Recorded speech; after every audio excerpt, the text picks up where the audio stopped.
Émilie. Aujourd'hui, l'objectif, c'est de parler de comment est-ce qu'on revitalise les zones rurales, les villes. Eh bien, c'est aussi possible grâce aux usines. Ces usines qui sont abandonnées, eh bien, aujourd'hui, on peut les transformer en des lieux de vie, en des lieux de travail pour vivre et travailler autrement, pour avoir des échanges, restaurer la convivialité. Eh bien, c'est l'histoire que je vais vous raconter, la mobilisation des entrepreneurs, des associations, des citoyens qui avaient justement envie de vivre et de travailler autrement. Et ils se sont mobilisés pour ça et ça a créé une histoire magique qui a débuté avec photographie. David Cibon et sa femme Françoise. David Cibon a 70 ans. Il habite à Cré, qui est une petite ville de 8000 habitants dans la Drôme. Et depuis 1990, il est propriétaire de l'usine de Cré qui crée des pièces mécaniques pour l'automobile et l'aéronautique. Et en 2013, cette usine a cessé son activité industrielle comme beaucoup d'usines en France. Et là, David a reçu énormément de propositions et des propositions très juteuses, notamment pour vendre son usine et la raser pour la transformer en immobilier et en logement. Voilà ce qui est le cas dans 70% des cas pour les usines. Et il a aussi reçu la proposition plus surprenante et plus créative d'un collectif de citoyens qui se sont mobilisés en se disant « Mais tiens, et si on transformait cette usine en un lieu de vie, un lieu d'échange culturel, un lieu pour travailler et accueillir des entrepreneurs ?» Et là, David, il s'est dit eh ben moi, je vais soutenir la jeunesse parce que je suis un entrepreneur et j'ai envie aussi de laisser cette chance aux jeunes. Et là, l'entourage de David, ils lui ont dit « Mais t'es complètement fou. Pourquoi est-ce que tu fais confiance » Pourquoi est-ce que tu fais confiance aux jeunes? Pourquoi est-ce que tu fais confiance? Tu ferais mieux de prendre un chèque et de vendre ton usine. Bon, j'aurais dit ça. Et David, il en a parlé à sa femme et sa femme Françoise lui a dit « Non, nous, on va soutenir la jeunesse. » Et donc, ils ont accepté l'offre de ce collectif qui est une association qui porte un projet qui s'appelle l'usine vivante, qui avait donc vocation à transformer cette usine industrielle du 19e siècle en un lieu de vie pour le village. Ça ressemble à quoi aujourd'hui?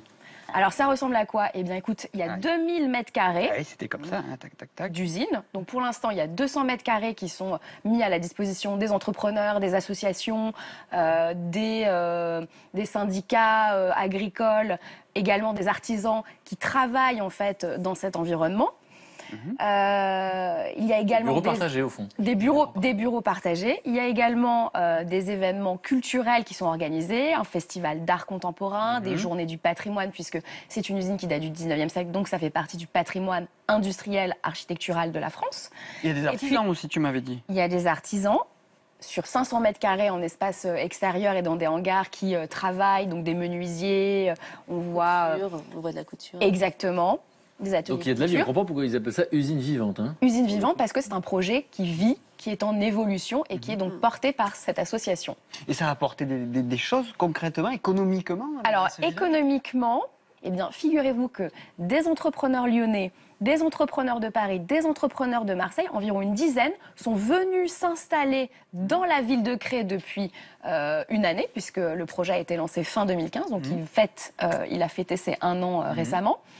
Et ça a créé en fait tout un écosystème avec des emplois qui ont été créés, des localisations d'entreprises. Exactement, des entreprises qui travaillent aussi avec ces entreprises. Donc ça crée du business, ça crée des emplois, ça crée de la vie, puisque lors des ateliers qui sont organisés, qui s'appellent des sorties d'usine, donc vous allez aux sorties d'usine, eh bien ce sont des ateliers, des conférences. Il y a environ 200 personnes qui se mobilisent pour se rendre et aller écouter des conférences, se former aux réseaux sociaux, aller rencontrer les artisans, aller rencontrer les entrepreneurs. Donc ils ont eu raison d'y croire, de ne pas accepter le chèque. Ouais. Exactement. David, en plus, lui, qui a donc 70 ans, donc qui pourrait arrêter complètement de travailler, eh bien, non, il continue à travailler. Il a une activité et puis de conseil et il se rend régulièrement à l'usine.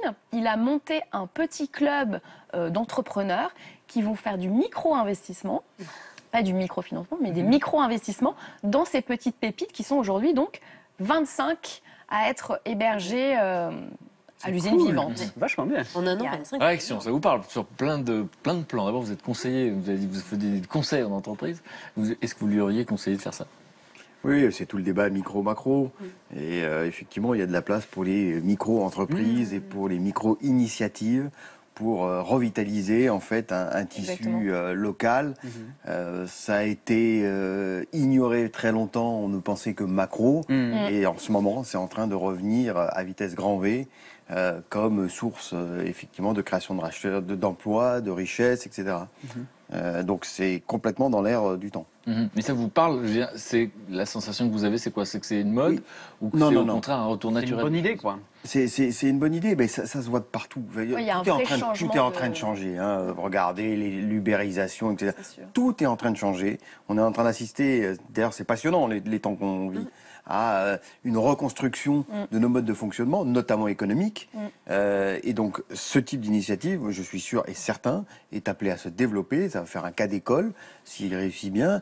Et c'est appelé à se développer parce qu'on a fait le tour des autres options. Hein. Et elles n'ont pas forcément bien marché. C'est ça, parce qu'on nous dit que le monde est en crise. Donc finalement, il n'y a pas d'autre choix que de chercher des solutions. Oui, mais les Et crises, d'autres choses. voilà, les crises sont intéressantes à partir du moment où effectivement elles te font rebondir et renaître sur des nouvelles solutions. Et là où je rebondis sur ce que vous dites, c'est que la crise, elle Nous, est on rebondit en intéressante. fait. Hein, Oui.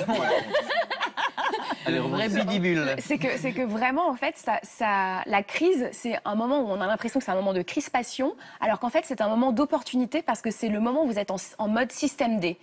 Donc quand vous êtes en système D, vous pensez à des solutions et vous êtes créatif comme vous n'êtes C'est un moment de jamais liberté, créatif. d'imagination. Quand on est poussé justement à cette... Quand on est dos au mur, on est et obligé ben, on de est obligé de réagir. déployer le Quand on est dans système le D. confort, on n'a pas de raison de chercher des solutions. Le Exactement. système D est de regarder autour, de compter sur les réinventer. autres. Exactement. Réinventer des modèles. Et de faire appel aussi au collectif, Au collectif. pour pouvoir faire aboutir des projets comme ça. Et d'ailleurs, en 2017, la surface de l'usine va doubler puisque 400 mètres carrés seront alloués donc aux entrepreneurs, aux associations et aux start-up.